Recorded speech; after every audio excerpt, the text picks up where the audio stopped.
Hey everyone, how's it going? Welcome back to Let's Play Final Fantasy VI. Last time we boarded the Phantom train that carries the souls of the departed into the afterlife. Much like Karen and his fairy. Oh, hold on. Whispers here. I can't remember if we saw them last time. Whispers kinda suck. Especially when you're a little bit strapped for resources. You're far outside of a town. Because they use gravity magic. Which, if you're not familiar with Final Fantasy, includes stuff like Demi and Gravija. Oh, please target the Whisper. Yeah! Yeah! Demi cuts your health by a quarter. And in Gravija's case, that is 1/2. Super, super annoying in this situation we find ourselves in. But just to go back to the Phantom train being like the ferry on the river Styx, Final Fantasy VI uses a lot of Greek mythology as window dressing. We had the Leave the River earlier. We had, back in the Returner's hideout, that parable paralleling Pandora's box. Wow, what a fucking sentence that was. And now we have the Phantom train, which is a lot like the ferry. And of course, every Final Fantasy draws really, really heavily from a variety of mythological themes, but... Oh, that was a nice counterattack from Interceptor. Yeah, this is gonna be a short fight. Some games tend to draw more heavily from certain mythologies than others, like we had Final Fantasy VII, which drew really, really heavily from Judeo-Christian myth. We had, just recently, Final Fantasy XV, which seems to take an exceptional amount from Roman influence, among other things, like Norse and Roman especially. Well, looks like this way's a dead end, so we have to go back the way we came. If you talk to any of these wandering spirits... Oh, what's this? No escape. If you talk to any of the other ghosts patrolling around, I believe that they can be recruited like the one that we already have. But since we are already retaining the services of Casper the Friendly Ghost, we can't have multiple ghosts in the party. That would be too goddamn spooky. Although, as long as no skeletons show up, fright level will stay below critical thresholds. Oh shit, another one. No escape. I've said it before, but I love this background. Scrolling by infinitely. And now shit gets really bad. Surrounded on both sides, but there's this very convenient looking ladder that I'm sure Sabin will notice eventually. Nowhere to run, nowhere to hide, except up above, where ghosts can't levitate? Oh, no, here they come. Well, that got bad. Come to think of it, ghosts probably don't need that ladder. But we're still stuck, right? Cyan gets it. And Sabin's got it. Sabin's got the idea. What has he been training for? So now you have to imagine that he's carrying the other two plus the ghost on his back while doing this, because they all just meld into him and they have to get across with him somehow. So I like to imagine that Sabin carried them, leapt with them, maybe piggyback style. Either way, that's some Looney Tunes shit. Some more Looney Tunes shit is gonna happen aboard this train before our time on this ride is over. So let's detach that train car.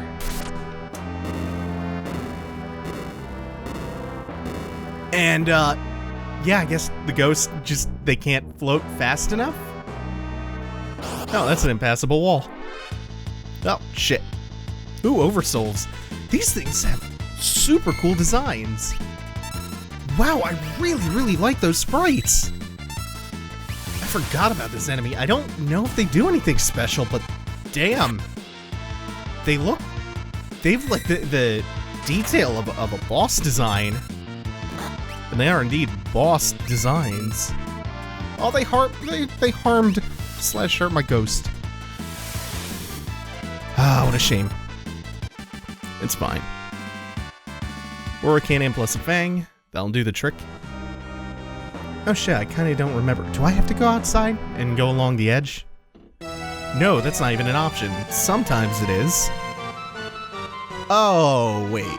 Do I have to pull that switch to open this? Maybe? Yeah, okay. Completely forgot about that. Well, not too long of an obstacle to get over. And we're gonna make consistent use of the save points in here, of which there are a couple. Because there are a bunch of ways that things can go wrong aboard the Phantom Train. I already mentioned the Whispers, who can use gravity magic on you. The boss of this area is also no joke. Yeah, the boss of this area is no joke, and there's a really tough enemy up ahead.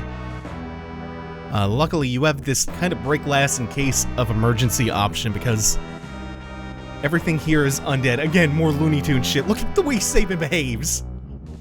It's like he's 5. But again, little ghost comes out, little ghost waiter. Brings him food, which Cyan warns him against eating. Sabin, whose stomach is bigger than his brain, chows down. I do love this scene. I love it a whole bunch. Like, I love how goofy FF6 is. It gets weird, but not in the way I feel like 7 and onwards were. Where it was more of like a convoluted, silly, kind of overly self-serious weirdness. This is just like pants on head buffoonery. That knows like when to shift from that goofy tone to the semi-serious one and then go back again. It has a really good sense of tone. Hey, a bomb! First look at one of these, I believe. So this is a classic Final Fantasy enemy type. Ooh, that was a lot of damage. And an immediate self-destruct. Usually the goal when fighting bombs is to make sure they don't get to do that. But it can be quite tough. They hit hard. They hit really, really hard. Party-wide magic and the self-destruct. Yeesh. I have to do something about that. Oh, but not quite yet.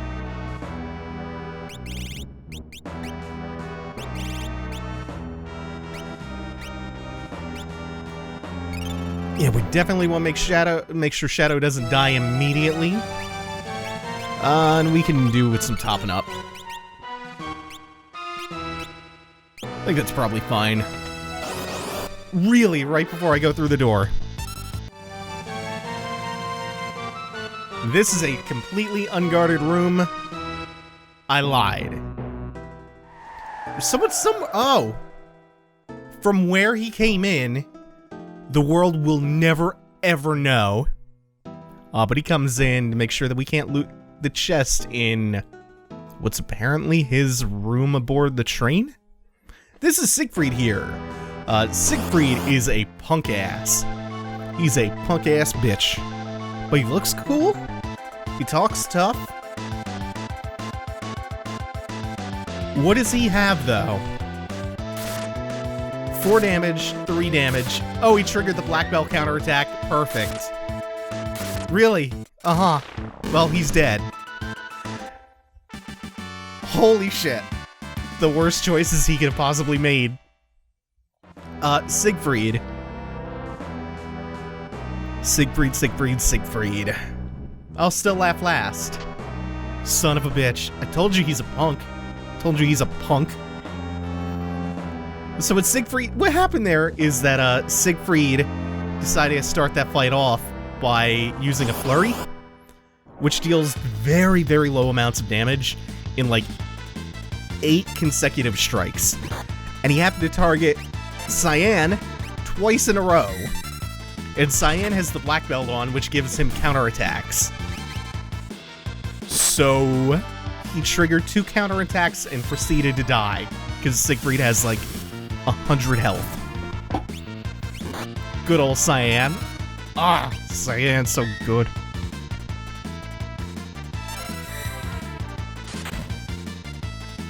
Oh, and coming up, we'll get to see a little bit more of his Bushido techniques.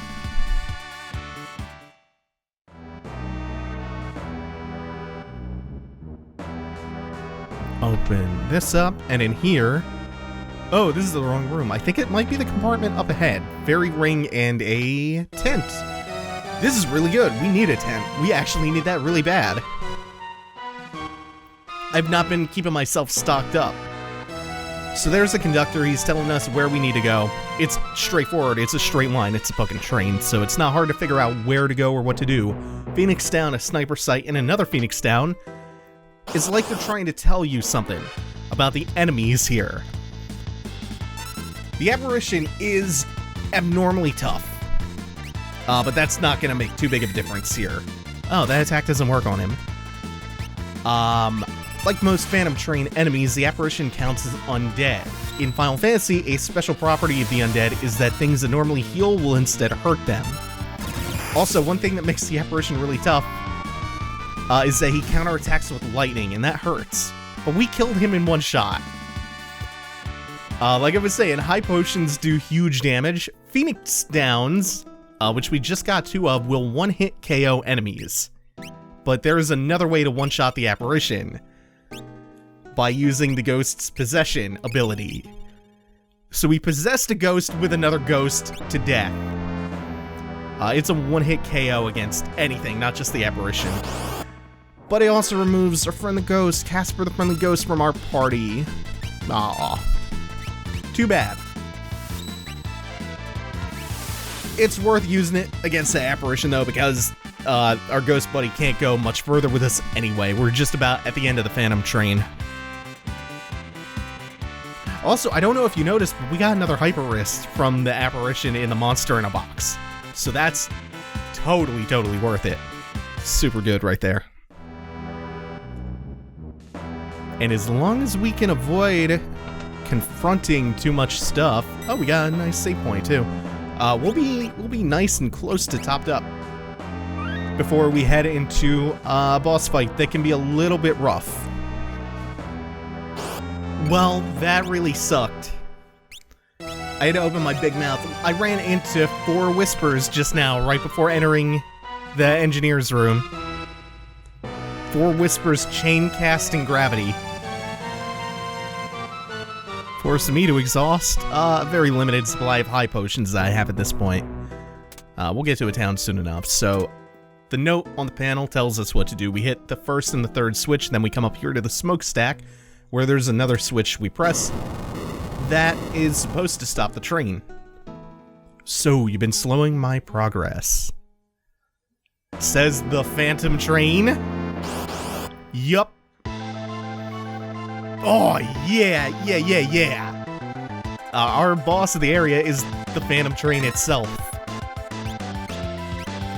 So let's demonstrate one thing. The High Potion. The High Potion normally heals for 250 against the Phantom Train, who also counts as undead. It will instead deal 250. And as you can imagine, a Phoenix Down will one-shot this boss. Here is what I came to show you, though. Sabin's Meteor Strike against the Phantom Train. Yeah! It's one of my favorite things in the game. Meteor Strike has another name depending on the game that you're playing in the translation, and that name is Suplex. So Sabin suplexes the train.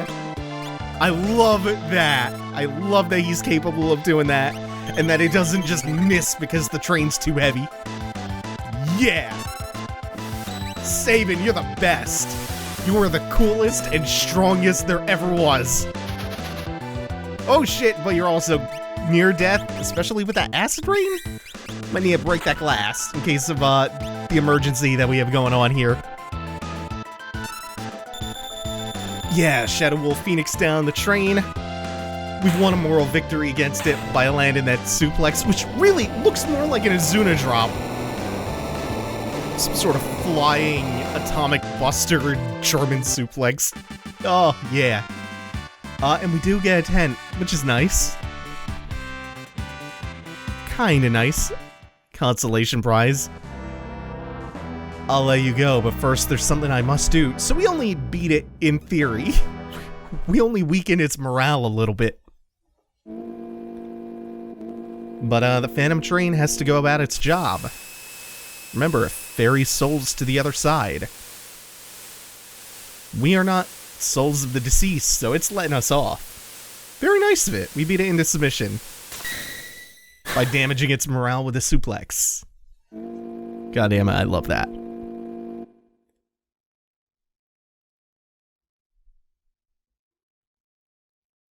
And we just fall into some mystery compartment where we can safely exit the train. Please watch the gap as you arrive on the platform. Yeah, Sabin's finally got the right idea. Finally got the right idea. But wait. The train did mention that I had one more thing to do. These are supposed to be all of the citizens of Doma, including Elaine and Owain. Or is it supposed to be like the old English form of Owen?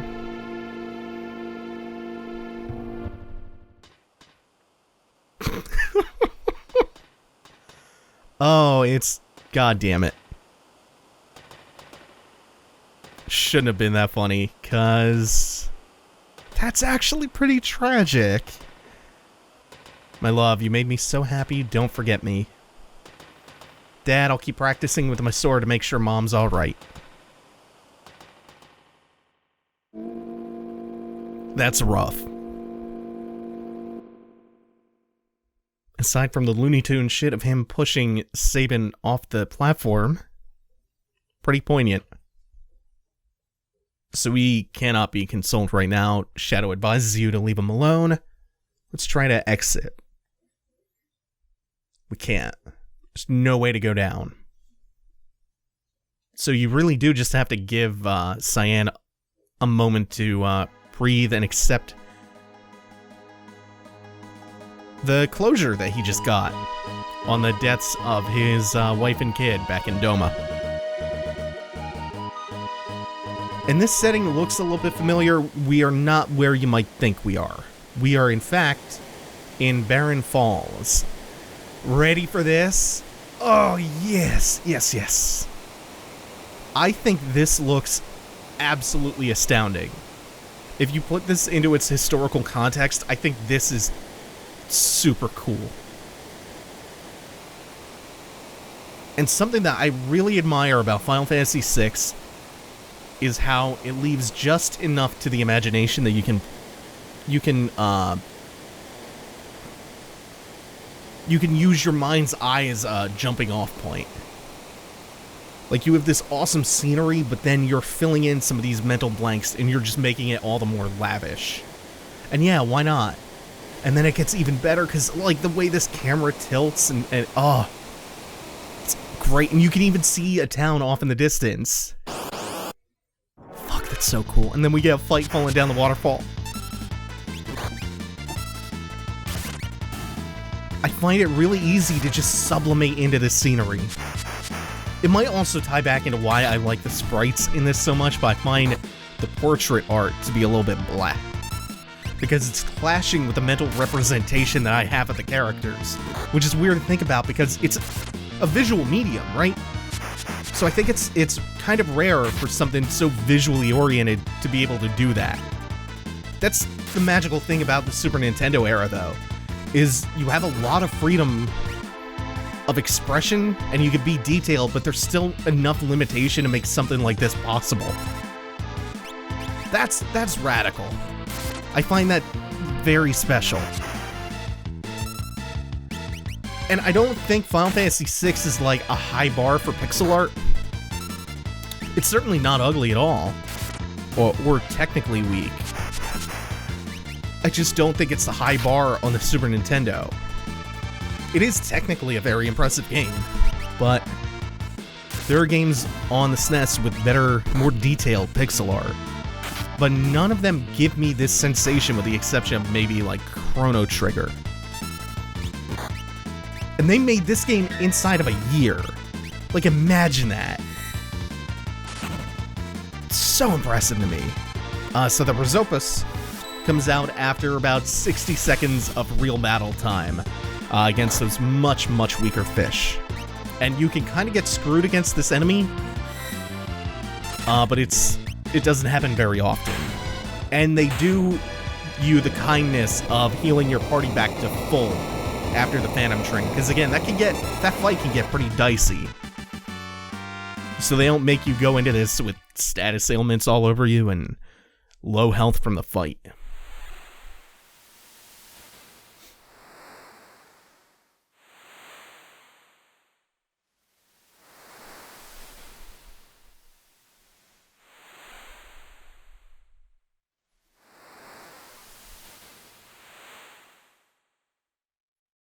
And for the second time now, Sabin is washing up somewhere.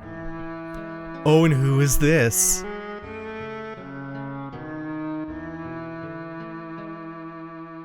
First part of that theme always makes me think that it's going into, like, the Star-Spangled Banner. Draped in monster hides, eyes shining with intelligence, a youth with a kind heart and a mind, surviving against all odds. Kind heart and mind. Gao. Gao is pretty cool. Gao is like a feral child, roaming the veldt.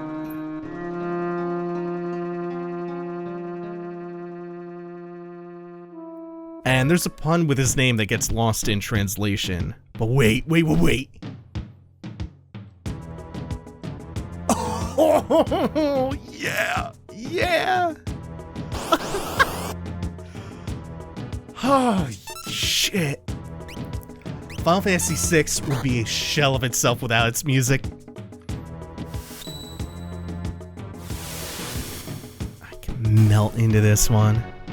Every track is so distinct because all of the characters and the areas are supposed to be distinct. You're supposed to get a different impression every time you change scenery, and this is emphatic of that. Like, you remember all of these places because every song gives you a distinct impression of where you are. And a lot of it is because of restraint. Creativity and talent play big parts, yeah, but the Super Nintendo wasn't, I'm not interrupting myself again for this, wasn't very powerful if you compare it to modern hardware, or even the PS1. You had to work with a limited soundscape to create something memorable in that era. Games in generations after could just build that soundscape up with what a lot of time results in this sort of cacophony. And sometimes it's good for setting the mood, but you're left with no unique impression. Like, it doesn't stick with you. And I say this all the time, but constraint is the mother of creativity. And in the absence of that constraint, you have to be able to impose restraint on yourself. You have to have that discipline. And Gao showed up. We don't have anything to feed him with yet, unfortunately, so we have to just get out of here, Gao. Get out. Gao, go away for now. He's very protective of the wildlands out here. Also, he showed up and he kind of roared at us. Mobliz. This is the town we saw from the waterfall. On the other side of it, rather. Totally cut off from everything else by that waterfall, by the way. Gao's name is a pun. It's like a Japanese onomatopoeia for a roaring sound.